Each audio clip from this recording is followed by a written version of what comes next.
That seems very suspicious. Then they asked him about it during shoot around. He's like, "Oh, I'm not here to talk about Twitter nonsense." When all he does is Twitter nonsense day in, day out. And he's on his phone during the warm ups. That all seems odd, very odd. He looks guilty. This is like when somebody does something crazy, like the white lady on HGTV when she said when she dropped the N bomb, and you go on her page and the comments is off. You hear some controversy about somebody, you go to social media and the comments is limited or comments is off. They guilty. And the fact that KD is a tweet machine any other time, Yeah. and now this news has come out and he ain't really tweeted, that looks kind of crazy.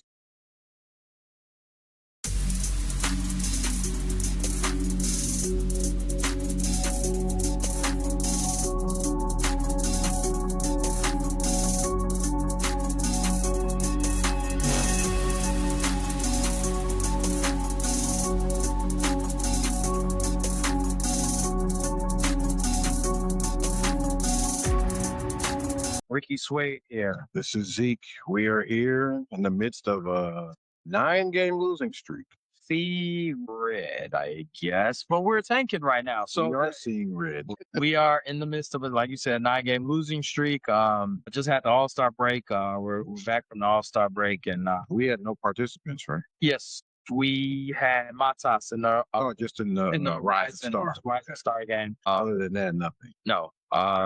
So this week they come back from break, and they started with their losing ways against Toronto, Yes. 110-101. Anything that captivated you during that game Nothing really. besides Ingram basically taking over? Yabusele played good. Yeah. Had So 15 11, 3 threes. We had 6 in double digits. That gets us a win. This time it didn't. Mike McClung got some playing time, but we didn't have Giddy that game, so we were slightly unhealthy. Yeah, Ingram dropped 33.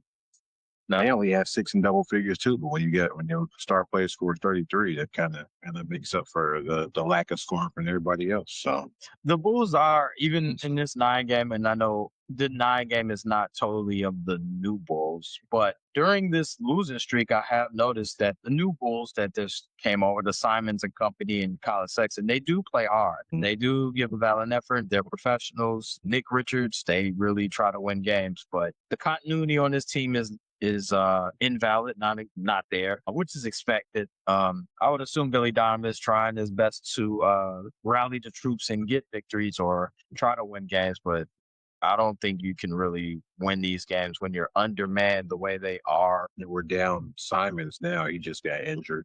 Yeah, we'll go through the games and then talk about some of the off the court things.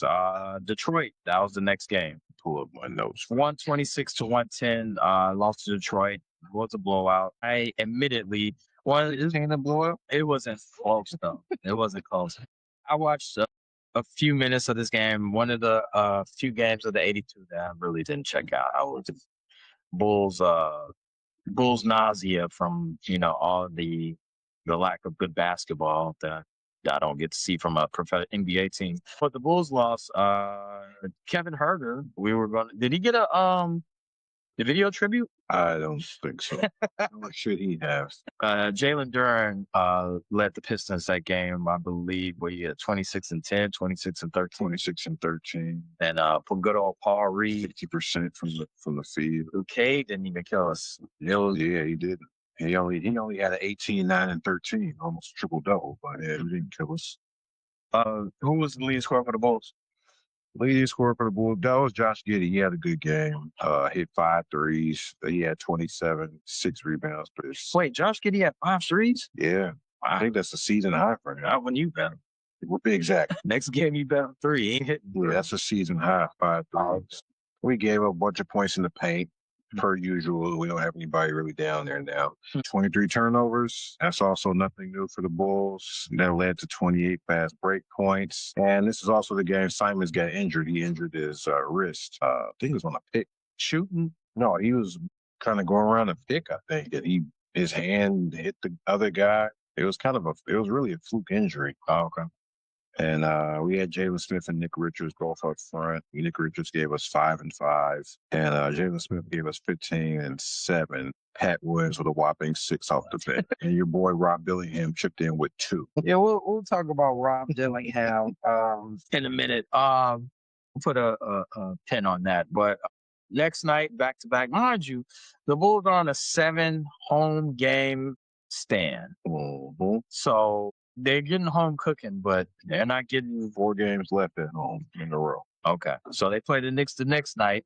And the Knicks came back from a back. It was a back-to-back for both teams. Yeah, I thought we had a chance because of the Knicks just played. They played Houston, and so did we. And they had to fly over to Chicago after the game. That game, Cat really destroyed us. He doubled that game. Jalen Brunson was effective. Shamet, he played well. The Bulls actually were in. They had a 11-point lead, I believe, in the second quarter, and they hung tough. And then the fourth quarter, just the bottom came out, and that's when they basically controlled the game. Cat couldn't be stopped. Yeah, he was the main guy, really. Him and Shamet. Well, Brunson had 19, but OG didn't really do anything. Point wise, Josh Hart chipped in with 11 and 9. Bridges had 11. So when you're looking at what the highest scorer on our team was Ellis. He only had 15 points. And that's what I think Stacey was alluding to yesterday. He was talking about that yesterday, how during this time, Matas, you need to see some growth where he needs to really expand on his game and show that, you're a cornerstone of this organization. I didn't see that against the Knicks or the Pistons. I remember texting you and saying, Matas only had 6 points. It was the fourth quarter. Yeah, he taking 9 threes. That might be too many. That's way too many for him. That's the most on the team. That's way. I don't think he should be shooting that. Okoro shot 7 threes. I don't think he should be shooting that many. And Matas ain't like that. Yeah, Yabusele, he only took 6, but he made 3. So, yeah, I think he should keep those 3-point numbers down. But if he's wide open, I guess. The effort is there for the Bulls. Is like I said earlier, it's just they don't have the chemistry, and talent-wise, they're not going to be able. They're very short too. I've seen a lot of 4-guard lineups out there. But off the court, we've got 2 things that really, grab my attention. One was Jaden Ivey saying that he's not the same player, and basically, I'm paraphrasing, and Zeke you're gonna bring up the quote, I'm sure, but he's not the same player that he was, and he doesn't know when that player is coming. So we traded for a guy expecting him to display his talent. So the Bulls, I'm assuming, grabbed him, traded for him to see if they can give him a lucrative deal. And this guy is telling the press he's not even the same player, and he's getting DNP CDs. It doesn't make sense to trade for a guy that's damaged goods, but the Bulls find a way to do it. That was the game that Billy was out, right? I think one of his first DNPs, Billy was out because of the death of his father. Yeah, Wes Unseld Jr. was the interim coach that day. Yeah, 3 days ago, this quote was, "I'm not the same player I used to be. That's why. I'm not the J.I. I used to be. The old J.I. is dead. I'm alive in Christ no matter what the basketball setting is." So he uses himself in third person and as if he's the great one or something. I don't know. You know what this was, right? It was a mental health check. He was saying, but I'm alive in Christ. So it could have been a little subliminal. I'm mental health. I'm not all the way there. I'm going through it, but I'm not. I'm paraphrasing. I don't know if he said that, but that's what it sounded like. But overall, I don't know why we traded for a guy that has a history of injuries and is not the same player. And once again, it's the Bulls doing backwards stuff. I've been seeing a lot of comparisons with him and AJ Griffin. Remember, AJ Griffin stepped away to do the whole church ministry thing. Mm-hmm. And you can see Ivy doing that? I've been seeing that online here and there. Like, hey, I could see him going to AJ Griffin. I'm not as familiar with he does bring up church a lot. I think he was doing that in Detroit too. So, but I don't know if it's on, but maybe that with the injury could be on some, I'm already hurt. I'm never going to be what I used. I'm speaking way too far ahead right now, but I've been seeing that kind of bubbling that he could go the AJ Griffin route. I don't want to put that on him though. Who knows what he's going to do with his future? But I don't think a leg injury is going to knock him. He's only been in the league what 5 years? Yeah, maybe? not 4 or 5 years. I do want on the basketball court side, I do want him to be healthy enough to see what he's capable of doing. Like, Yeah, I mean, I hope he gets healthy. So I don't want to see him get DPCDs. I do want to see what he has to offer. But at this point, I don't know what he's has to offer. I mean, I don't know with Simons being hurt. We don't know what he's gonna. That injury could be lingering. He could be out. 2-3 weeks, and we're looking at what 10 games left to see what's on. yeah. So these injuries are bad timing. Another person that had something to say, and it was more on the positive side, Rob Dillingham. He stated that this situation with Chicago should be better. And this is not a quote. This situation in Chicago should be better than Minnesota. He feels that in Chicago that he'd be able to excel. And I hope so. I'm not high on Rob Dillingham. I saw him play. I watched his game even when he was in college, but I'm not impressed with Dillingham, respectfully, with his game. He hasn't done anything worthwhile to garner minutes. He's He definitely getting more minutes here than Minnesota, wasn't he? yeah, but he lost those minutes. You know what I'm saying? Like I told you, Bones took his minutes. With this team, it's a lot of guards as is. Trey Jones, Colin Sexton, Simons. You got Ivy. I mean, on the pecking order, he's like number 7. So I hope I'm proven wrong that I eat crow, but I haven't seen anything on Dillingham that shows that he can be a rotational player, let alone a starter. So this season brings us a lot of question marks. They really have to fill this roster up They got a lot of work to do in the summer. in the summer.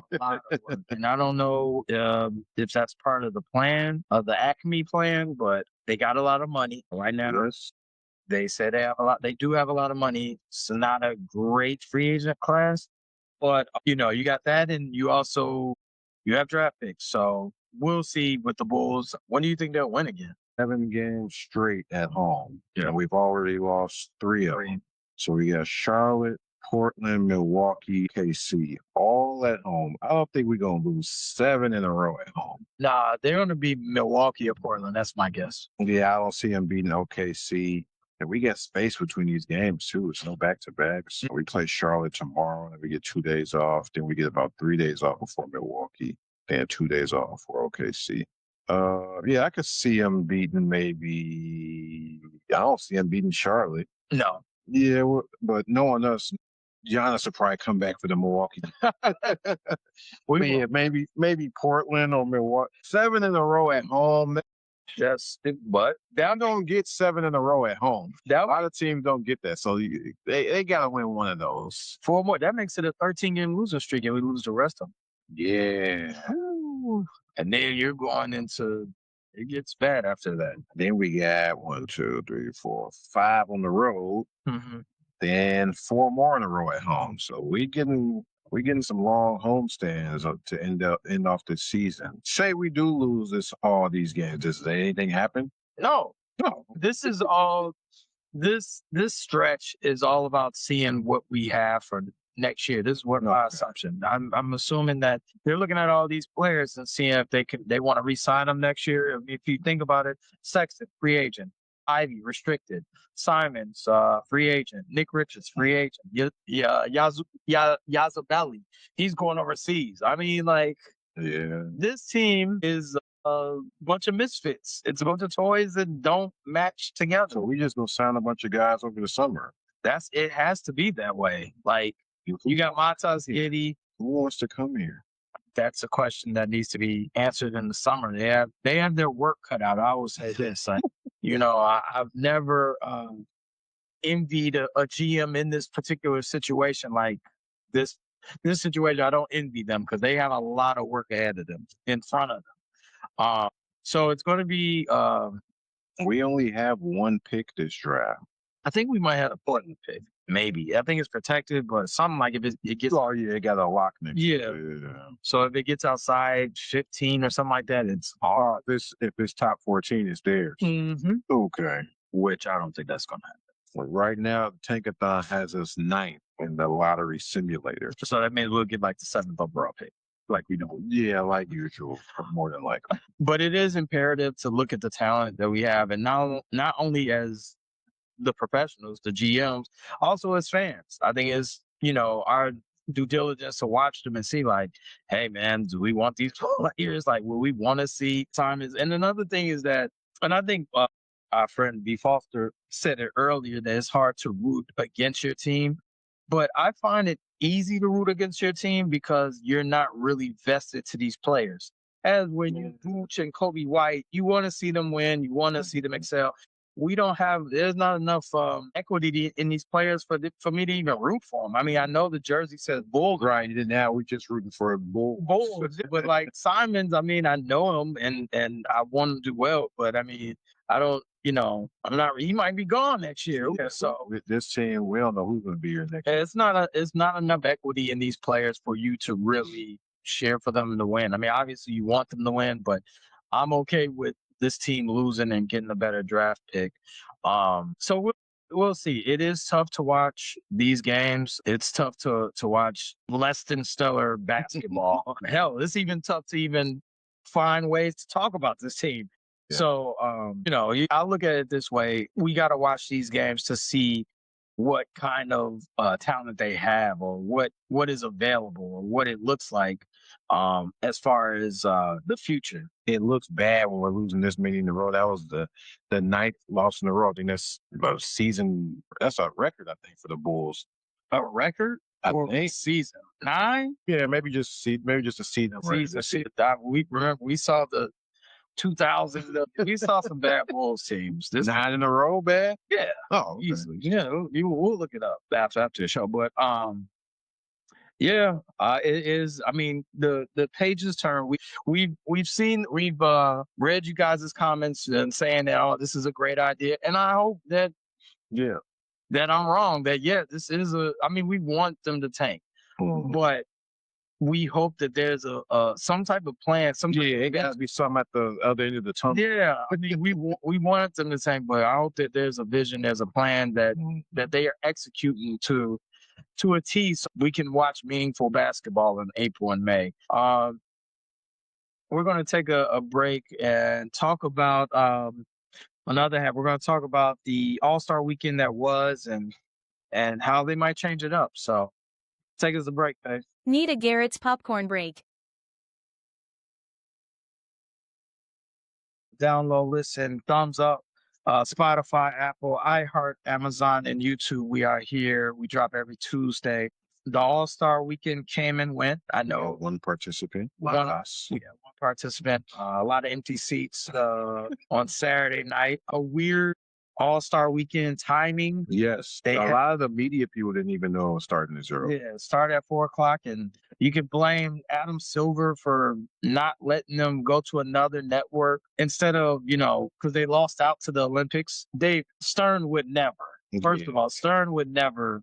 He would have moved that over to ESPN. He would have moved it over or told them like, yo, either y'all want our product or it's only going to be a 1-year thing. It just happened to fall with the Olympics. So next year it should be back at its regular. It should be. But yeah, it was very weird. A lot of people missed out. One of the events that caught my eye, and it's not the slam dunk or the 3-point, was the shooting star contest.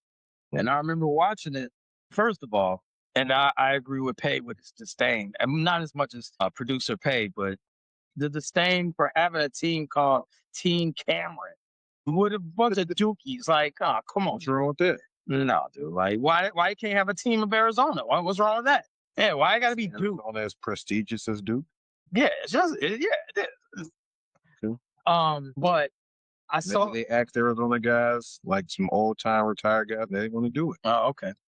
I saw the Knicks, and I saw the Knicks trot off their team, and I'm seeing Allen Houston, I'm seeing Brunson, I'm seeing Towns, and I'm seeing their passer Rick Brunson. I'm like, dude, they got a cheat code, and lo and behold, they did win. Allen Houston looked like he still hoops regularly. Yeah, like the other team had Drewski and 2 Chainz. I'm like, y'all losing. Well, 2 Chainz was on another team, but when I saw this, I wish I could have placed a bet. I would have instantly put a nice amount on the Knicks because that team blew him away, man. By the way, shout out to Corey Maggette, the man. Yeah, he's still Still like, he could play too. Yeah. Mhm. But overall, what were your thoughts on the 3-point contest? I know you had to eat crow a little bit with Dame Lillard. Man, no, there ain't no way he's gonna win. He coming off an injury. He ain't played all season. And what does he do? He comes out and wins the 3-point I contest. told you, it's just shooting. He Shooting. shouldn't even been allowed to participate because injured, hasn't played all season.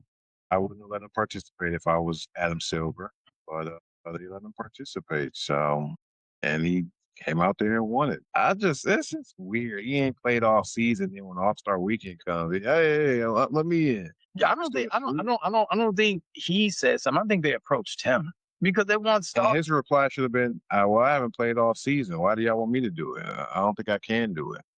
This has never happened before. It's not, but it's not hurting the brand. It's not taken away from anyone else. You know, Yep. Who did it take from? Somebody was shooting like a crazy percentage, and they didn't even ask him to do 3-point contest. I forgot who it was right now. not nipple, not Knipple. They asked him about it. He's like, "Yo, yeah, they didn't even ask me to do a 3-point competition." Hey, I can't remember who it was. Well, I'm surprised they had Devin Booker in there. Devin Booker, I think it might have been no. Booker was in it. he was in it. Devin Booker's not even a good 3-point shooter. I mean, I know he did well in the 3-point contest. It's got to be someone probably number 2 on the like this. Ayo, our boy, he didn't even get asked to play. Ayo was like number 2 in the NBA in 3-point percentage. I don't remember who it was. What about the dunk contest? All right. I'll say something about the dunk contest. One, whoever these random white guys are with the baseball hats and jackets, because I think they were there last year too. You can't have these guys out here throwing passes when they not even in the league. I don't think they've ever been. I don't know who they are. Sounds like, Hey, you got random guys out there throwing bad passes, messing up these dunks. There's some real passers out there. I don't think the format needs to change as far because I don't think we need more people in this unless it's going to be stars. I think it's been 4 people for a while. I don't think that I think it used to be 6 back in the day. I will say it's not long. Like it's It's moves not. fast. Yeah, they got rid of that clock. They only give them like 2 Minute. attempts. Yeah. Yeah, they got rid of the clock. No, the clock is still there. It's like a minute and 30 seconds. But you just get 2 attempts. Before You get 2 misses. You can right, yeah, 2 misses. I think like when Nate Robinson won, I think it was just. I don't think it was a clock because he took like 50 tries on that one dunk. Right. And I just think we need more stars to do it. They asked VJ Edgecombe would he do it. He's a high flyer in regular games, but they asked him would he do it. He's like, no, I'm not gonna do it. He's like, oh, why not? He's like, I don't know. I don't want to. Wemby said he's interested in doing it. That man, Wemby is gonna bring out the dog in everybody. He play better in the All-Star game. He gonna make people come out and dunk, even though his dunks don't look mad fluky because he's so tall. Right. At least he's going out there to do it. Yeah. And the dunk contest should give you some notoriety, put your name out there a little bit. So I don't understand why these guys don't want to do it. I don't know if they're afraid. I think I know. No. I think I know the answer. I know we all. Who's super athletic? I don't know why you wouldn't want to do it. Here's the thing. Here's my thought on this: is that everyone, you know, how everyone says, "Yo, you know, the Stars did it in yesteryear or whatnot." But when the Stars did it in yesteryear, they were still building a brand. I would say the NBA was still, you know, on the cusp. It was still like rise. It was on the rise. Shaden Sharp, another super athletic guy, hasn't done it. Wow. Yeah, he should have been done. But the NBA was at a different time. They were trying to get more advertisement. They were trying to get more eyes on the product. And so now you're at this part in NBA, like they're making a lot of money. They're making top dollar. They got all the sponsors. They got the ad money. They have. So you don't think, we gonna get a winner $3 million? You don't think that's not motivation enough. It's really not. I do, like I said, I do think that the beast of money as kind of ruined, you know, the whole, you know, doing these competitions because it doesn't matter. Like, why am I going to do the dunk contest? My brand is already good. I mean, at this aspect, it's just all about competition. You can't motivate me monetarily. You can only do it competitively. And obviously, yesteryears, they were a little bit more competitive, and it was, you know, You were trying to get people to be aware of the NBA, but now it's not the same. Yeah, I think Zion is a wrap. I don't think Ja's ever gonna do it. No. I don't think Ant-Man is gonna do it. Now we're talking about the dunk contest. What was a victory over the weekend was the All-Star, the USA versus World. I think that was a victory, and they did play hard. Shout out to Jalen Brown, Wemby, Ant-Man, even LeBron played. He played. So Kawhi. yeah, they played. So the USA versus World, in my opinion, it was a success. Some things I would change. I still Yeah, I want want to say success all the way. I still want them to be on 2 teams. I don't know this whole 3 A team. little mini game. Yeah, I want That was kind of hard to follow. I want the 2 teams. That's the thing, because it's set up as USA versus World, but then the final game was USA versus USA. USA, right? Because Exactly. the world got knocked out of the round robin or whatever. But I do think that they're working on something where it could definitely be good in the future. So Silver does have 1 victory for that. Is there anything else you want to wrap up on All-Star Weekend? I think there will be more changes next year. They're still going to change something. Oh yeah, they're talking about before we move on, 1v1 and 2 versus 2. Is there anybody? And Silver said that. Yeah, they're talking about doing a 1v1 All-Star. Yeah, I think that would be good. But once again, I don't think you're gonna get the stars to participate, and they're afraid of getting embarrassed. I think KD would do it. I think the one of the last little special events he did was horse that one year. Horse. Who would you want to see do 1v1? Who's on your list? I want to see some stuff. I really don't matter. I mean, I don't want to see the last guys on the bench do it, but I like to see the Cade Cunninghams do it. You don't have to be a top tier star, but I do want to see some stars. Like I said, I don't want to see the last guy on the bench do it. So I think stars would do that over slam dunk. I think 1v1. I think there's well, yeah, everybody is not a creative dunker.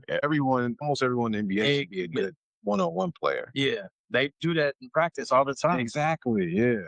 I wonder what the rules would be. Three. Right. three Yeah. dribbles. You have to make it concise and quick. You can't have them out there playing, because I think Jeff Teague brought that up. He was saying, no, it's going to take too long. 3 dribbles. Yeah, he said that if guys go 10 minutes and nobody scores, we're going to hate it. I'm like, I don't think NBA players are going to go 10 minutes. We've seen them in regular behind the scene practices, and they be scoring at will. And you could do 3 dribbles up to 5. All I care. Well, how many players total would you want to see? That would be the tournament instead of the All-Star, making the All-Star game a round robin. Yeah, I would. If it's 1v1, well, first of all, which would be better, 2v2 or 1v1? I think 1 versus 1 would be. Yeah, I think so too. So 2 versus 2 on 2, you just got guys over there taking a rest, and they ain't gonna really be playing. 1v1, I would say it would have to be an even number. 6, sort of like the earlier slam dunk contest. They had 6. I would say 6. A person that's not an all-star, I would see Cam Thomas. I would want to see 1v1. Now, I wonder how they would do that, because I don't see them going around asking, hey, do you want to be in this? I think you probably have to volunteer for that, wouldn't you? I think they would do something like, if you're in the all-star game, y'all want to play, they're going to ask them. It doesn't. I don't think they're gonna want to do another event. V1 don't take that much time. Like, dude, it's not even like dunking. But then if they go out there for the 1v1 and they lazy and non-competitive, we're gonna be like, yo, this is trash. That's true. And they just throwing up any kind of shot. Like, man, what is this? Yeah, I don't know, but they're working on it. We'll see. The format we had this year is going to be different next year, more than likely. Yeah, probably. Something's going to be different. They're going to tweak it a little bit more. Another interesting thing over All-Star Weekend, which is kind of unusual. No, it's not. Not for this. KD allegedly has a burner. I mean, again. Yeah. And they said he said some crazy things about, he called Russ Westbrook a cocaine bear. Yeah. He also fired his social media team. Yes, that came later. Yes. And he was looking at his phone during introductions. Mm-hmm. What if? So he's KD has been exposed for having a burner before. a couple years ago. First of all, when you heard this, were you like, again? Like, this He tried to do it more low key than last time, but it didn't work. yeah, the first time he got caught, I think because he's basically on this burner account defending himself on social media, which doesn't make any sense to me. I don't know why he would waste his time doing this, but and he would log in under whatever I forgot what the burner account was last time. Let's say it's John123. So he would log in. People would talk about KD. He would go on John one two And three. he'd go on John123. Be like, no, you don't know, and he would say some stuff that like only an insider would know. Right. But it's like a regular account. Why is John123 defending that? So then he would. It was one time where somebody said something about him, and he went under he replied in under his own account, the KD Trade 5 account. He should be doing blah blah blah. He's like speaking in the third person, talking about KD, but it's in his account. He should be saying, "Oh no, I blah blah blah." He was saying, "No, he's doing this and he's doing that." Like he's speaking like from another perspective. Does he get credit? His own account. Does he get credit enough for doing this for a long period of time? Man, this is, I don't know why he's wasting his time doing it. And he still hasn't tweeted since. Yeah. He's reposted 2 things And he has from his boardroom account. But that could be somebody else running. And if you on social media, KD tweets a lot. Yeah. He tweets a lot. He'll tweet at a nobody for mentioning his name. Yeah. So like, Somebody with not a lot of followers, like that's his thing. I'm with him with that. Like, yo, why can't I speak my mind and talk to these trolls out here? Mhm. I control too. I don't have a problem with doing that, but the burners just defend himself. I don't understand. And now this situation here, it looked like he was in a group chat, but he was in the group chat it wasn't under his regular Twitter account. It was a quote unquote burner. But it was in a group chat where I think the people in there knew he was KD, but he was just under a different name. It was Get Off My Dickerson. So I'm assuming it's kind of been on the hush ever since it was kind of exposed. Or I think somebody in that group leaked it. Yeah, because it was screenshots that came out. And he's in there talking about current players. So this person got mad or something. He must have. I don't know, but him firing his team right after that seems very suspicious. Then they asked him about it during shoot around. He's like, "Oh, I'm not here to talk about Twitter nonsense," when all he does is Twitter nonsense day in, day out. Right. That seems and he's on his phone during the warm-ups. That all seems odd, very odd. He looks guilty. This is like when somebody does something crazy, like the white lady on HGTV when she dropped the N-bomb. And you go on her page and the comments is off. If you hear some controversy about somebody, you go to their social media and the comments is limited or comments is off, they guilty. And the fact that KD is a tweet machine any other time, and now this news has come out and he ain't really tweeted, that looks kind of crazy. Is he gonna go on? Well, I got 2 questions. Is he gonna go on? What's her name show? I don't want to give her free. The girl from Chicago. The white K, whatever. K David, I forgot her name. Is he gonna go on that show? You think? Probably not. He'd probably like, all right, Does he be playoffs coming? Yeah. Which one was the funniest one that got leaked? West Cocaine Bear? Let me see. Or calling Trey Young like he needs some gum or something? Like, talking about his He's talking about Steve Kerr. He says MJ punched Steve Kerr in the face. He don't F with dark skins. This is allegedly, by the way. Yeah. Allegedly, KD. Yeah. Wait, I think these are from his old accounts too, because he's dropping the F-bomb. Yeah, you can't say that anymore. Yeah, about Russell Westbrook. Replying, ranking personal comparators, Cocaine Bear equals Westbrook. Light skin, they assume he's talking about Steph, and Kai's referring to Kyrie Irving. He said, "I wouldn't say Kai was competing with me, but that light skin and that triple-double Cocaine Bear." So he say start holding Steph accountable in films, and they start people. So him and Steph. He said Kai really be on his best behavior around the European, but treat his own people like we owe him something. These are crazy, but these sound like some things KD will probably say. And why do you have to go to the burner? But so him and Steph don't get along. Wow. Well, no, he didn't say they didn't get along. It was allegedly he started holding. He was holding Steph accountable, and they got mad. Like, no, you can't do that. Steph is the golden child. So Right. yeah. That definitely made All-Star Weekend a little palatable. Yeah, that and seeing him walking around with his phone during shoot around. Yeah, this dude is guilty. Super guilty. We're gonna take another break. Be back in like 10 seconds. Garrett's Popcorn Break.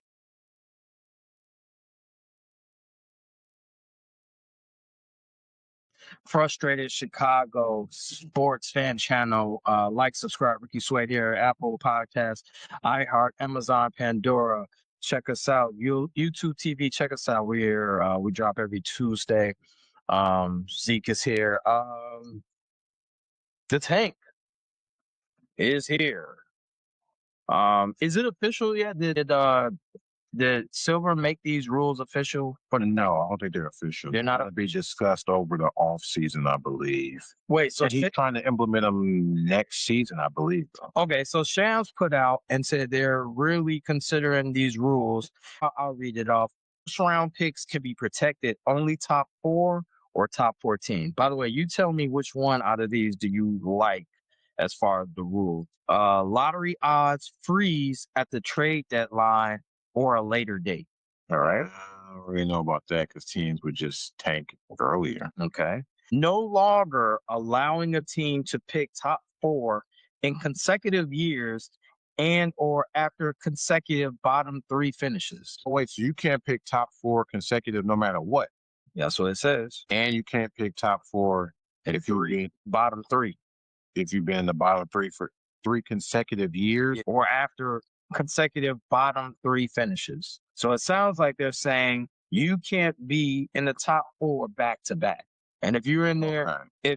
even if you're in the bottom 3, you're not going. If you're in the bottom 3 for consecutive out of those, like let's say 3 years, you're not going to get it back to back. You might get one top 4 break, top 4, but you ain't getting it consecutive.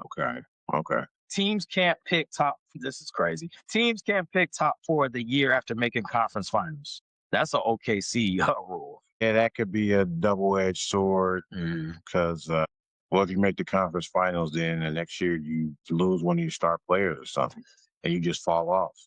You get hit. Okay. The lottery's extended to include all play-in teams. So the play-in teams can also be in the lottery. They got a chance to get the number 1 pick. Whereas before, like playing, it's kind of, I think they're saying if you in the play-in, you don't make it, that your percentage is the same as someone that's, out of it, that's not in the play-in. Okay. Yeah, and that explains the next one. Flatten odds for all lottery teams. So there's going to be a flat percentage for everyone. I think that's the most Egregious. no, like the most straightforward one, the flat odds. Because then why would you want to tank if everybody has the same? They're tanking now because They have a the better. worse you are, you Yeah, get you get a higher percentage. So if you flatten it for everybody, what's their incentive to lose? Because that's how it used to be, right? Yeah.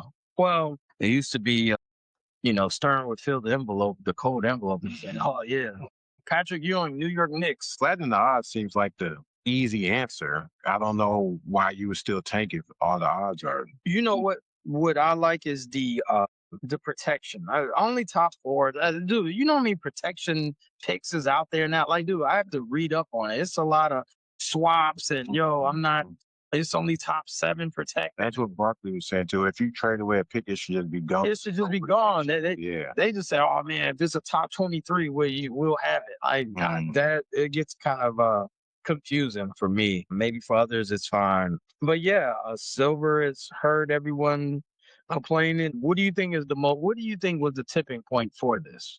Oh, The Utah? yeah, Utah. Utah is they got fined with $500,000. Mhm. They're going around it now. They losing all their players. They going out for surgeries. Nurkic is getting nose surgery. I've never heard of nose surgery ending your career. In your season. Yeah, career in the season. But yeah, they were sitting players, and they just got Jaren Jackson Jr. in the trade. And he's injured now. So yeah, they were winning. He has to get surgery too. I think it's kind of unrelated, but I mean he was just playing. But Marketing is going out for illness. yeah, when they got him, Jaren Jackson and Laurie Marketing in that one game, I forgot who they was playing. They were winning. They had like 50 combined points, and he sat both of them in the fourth quarter. Like he is getting blatant with the tank in their coach. I think it's from a higher. I think it's from AIM. I think this was his own idea, but yeah, the tank is just becoming egregious now. It's been this way for a while, but it's never been really this blatant. Mhm. And now we got this loaded draft coming up, so people are clearly tanking Uh-huh. for this loaded draft. So now Silver is going to put these rules in. I think next year's draft is not even supposed to be that great, so we probably won't see crazy. Well, not 26. 26 draft, but 27. Yeah, the draft after. Yeah, Right. I don't think it's supposed to be that top heavy the year after, so we probably won't see crazy tanking next season. Right. I'm okay with it, but I don't know. Some of these rules I hope don't make it. They don't make sense to me. Yeah, extending it, like telling the conference, I'm not with the conference. You can't. So you're gonna penalize me for making the conference finals, and I can't get a top. Hey, you're good enough. Why you need a top pick? What if I'm like what if I'm Sam Presti and I'm a wizard and I'm able to fleece someone out of a pick like he's been doing? This is basically what it comes down to, the Sam Presti. Like Sam Presti has really got the riches of riches, which you guys traded with them, and now you're dealing with it. Now you're Because who's the pick I about to get? That they almost about to get this Clippers. Clippers. Yep. Yeah, If the Clippers don't, and they're playing hard now, if the Clippers don't make the playoffs, they got that pick. so right. They don't make the play. Okay. If it's a lot, and I think Atlanta, and New Orleans, they got a something like hmm New Orleans doesn't have their pick this year. It's Atlanta, so it's Right. kind of crazy. But we'll see as that progresses. It's going to be a lot of rules and changes, I believe, and we'll probably be there this summer, summer league, where they'll have an announcement for that. We were talking about, the great, a big class coming in, and you want to speak on Darren Peterson. Yeah, I've been seeing him the controversy surrounding him with the sitting out and asking to be taken out of the game, and he's supposed to be Number one.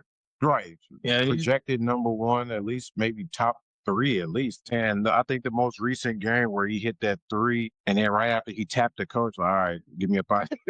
I've never seen that before, and I'm wondering, is he being advised to do this? Was it?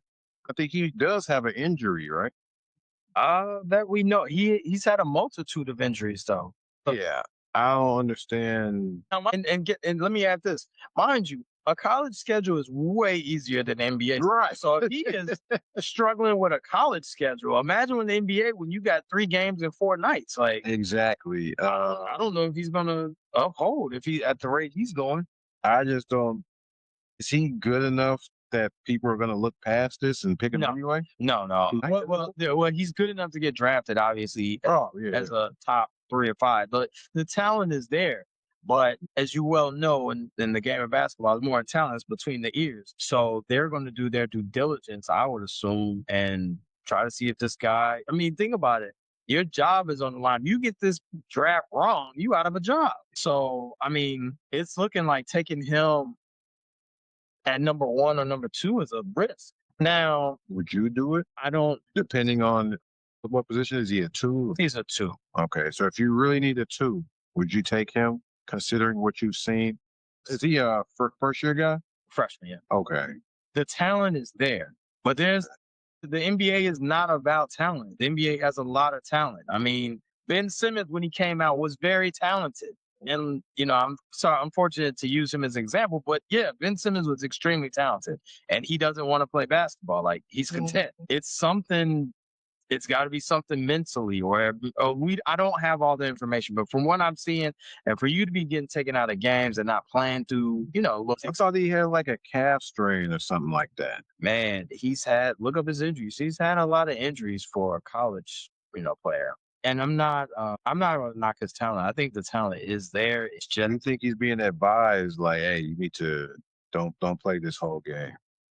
possible. It's definitely This is just one of the weirdest things I've ever It's definitely seen. one of the weird. And I'm pretty sure NIL, he's getting paid handsome. Right? Yeah, he get money. He ain't just getting a free education. But I've heard that he might possibly sit out the tournament. I can see that. it's a new it's a new era, man. Like like college is. They need to stop paying these guys. I'm not here to say they should stop getting money, but it's a new era where these guys dictate what they want to do in their 1 year at college. But the thing is that it could be self-inflicted that he doesn't even go to the right situation where it's the highest pick as he can because you're doing all of this over here. So now you got GM's question his determination, his motivation, and like your ability to, go through a brick wall, so to speak. Has he been asked about this? Has he said anything about this? No, AJ DeBansa, he just had a interview. He's like, yo, if they need me to play 40 minutes, I'm playing 40 minutes. He's like the anti-Darren Peterson. Yeah. It's interesting. It definitely unique times. I would have never. I mean, we saw some great college players, and I couldn't imagine, Carmelo doing this in his 1 year at Q's. You know what I'm saying? And Yeah. Carmelo is arguably one of the best college players in 1 year in the last 25 years. So this is unique circumstances. Jay Billis said shutting it down will be the easy way to go, and the NBA would take him number one. Trying to play is what's causing these speculative issues about his character. I don't find it fair. Seems like he's on Darren Peterson's side a little bit. And of course, Stephen A. said no team should draft him because he can't be trusted. Like I said, I mean, GM, this is a make or break pick. Like if you have the number one pick, you definitely have to do your due diligence and say, hey, is this something that we can support? Basically we're paying you to run to be the face of our franchise, to be a cornerstone, basically. And even his coach is on some, I don't know what's going on. Because when they tapped him and asked to get out, he said, I thought he was good to go. So he doesn't even know if his player is going to be in the game. Yeah, it's a new era, man. It's a new time. Times have changed. Yeah, this is, maybe if he doing all this now, is he gonna play? He probably gonna play summer league. I don't know, because now you're in a professional and you might want to. Well, I don't know. I just know that he might sit out the tournament, and it's not, That's crazy. But when talent trumps everything, when you're talented, you can do what you want. It's interesting. It's interesting and unfortunate because you want to see him play. Exactly. Yeah. And he's a good player. So, is there anything else for the week? Probably got some more losses on the horizon. If the streak continues, like we spoke about earlier, nothing's going to happen. I think we're just going to have to ride the wave to this point and see what happens in the season, see where that draft spot gets us. This is what we wanted. This is what we wanted. So in April, we will not be playing in the play-in tournament. Never say never. It's a little early. I don't think we're playing it. But overall association, I'm definitely keeping a lookout on the Pistons. They've been playing good basketball, even though they just lost to the Spurs. Very physical game, by the way. Yeah. And I'm also looking at what this MVP race is going to consist of. Only 3 games out of 10, so. We're out. I'm also intrigued by this MVP race, being that, Joker, I think he can only miss like 1 or 2 games. Wemby, I think 3 games. And then SGA, he just steady missing games. So Tom Haberstroh just tweeted that out, actually. Cool. Tom Haberstroh. Cade is probably going to, more than likely, going to win. He could win MVP just based off the 65-game rule. Shai Gilgeous-Alexander can only miss 6 more games. He can only miss 5 more. He can only miss 4 more. And Joker can only miss 1 more. Yeah, he's slim. So as of right now, Cade is on pace to play 73 games. He's missed 11. He can miss 11 more. He's only missed 6. He can miss 11 more. SGA is on pace to play 67, but he's still currently out. So he's going to be out of game 59 and 60 for OKC. So he's going to have to get reevaluated. So he's not coming back anytime in the near future. Luka is on pace to play 64, which will eliminate him. Wemby 63, and Joker is on pace to play 59. So it's basically up to Jaylen Brown and Cade Cunningham. Yeah. Now, if you're Cade, and let's say this does happen and SGA, Joker, Wemby, Luka is out, because those are like the top 5 guys, I think, and you win the MVP, do you feel like like it's not a real MVP because he's playing great. He didn't only win because of the 65 game rule, but the 65 game rule is going to be part of that write up on him winning MVP. Is it on my NBA reference? What, that you won MVP? Yeah. Yes. Oh, no one's gonna go But back. they're going to say, oh, that was a 65 game. No one's gonna point out, oh, 25-26, you won MVP, but no one else. I mean, But it's when they brought up the 65 rule. they probably will. But listen, the MVP is MVP. That is And like I said, it's not like they're giving it to him for pity because he is playing great and he's number one in the East. So it sounds like you're giving it to him for pity. yeah, I think I could see people say, yeah, put an asterisk by it. Like when the Lakers won the title in the bubble. And it was the bubble. They put an asterisk by it. And I could see this coming when if a bunch of now imagine the top 6 guys don't get 65 games and we get the 7th best guy technically winning MVP. They're gonna look at we need to change this rule. If the big star is not winning it because of 65 games, come on, man. I like those odds that Cade got though. Yeah, it was like plus 600 last time I checked. I didn't bet. I put it in the parlay though. Plus 600. That's kind of low. Yeah, we'll see. We'll see. We'll be back next week, discussing the Bulls week and seeing what other basically press conference they're giving because we still haven't heard from Acme. They haven't. Well, they talk. Oh yeah, they're silent. Yeah, they've been real quiet. But check us out next week. We will be on same time, same channel. Well, not channel, but just same time next week. Ricky Suede. Don't forget to like, subscribe, thumbs up, Spotify, Apple, iHeart, Amazon. Check us out. Pandora. Check us out. We are here every week. Ricky Suede here. This is Zeke. We'll be here until the end of the season. Maybe make the play-in. Never know. Signing off. Thanks for listening to this latest episode from the Frustrated Chicago Sports Fan Channel. Don't matter if you listen to this on Apple Podcasts or Spotify or watch it on Twitch or YouTube. Make sure you like, subscribe, share with a friend, hit the notification bell so you never miss a drop. And to all the guys from Chicago, we say 3 things. Bear down, go Cubs go, and sell the team, Jerry.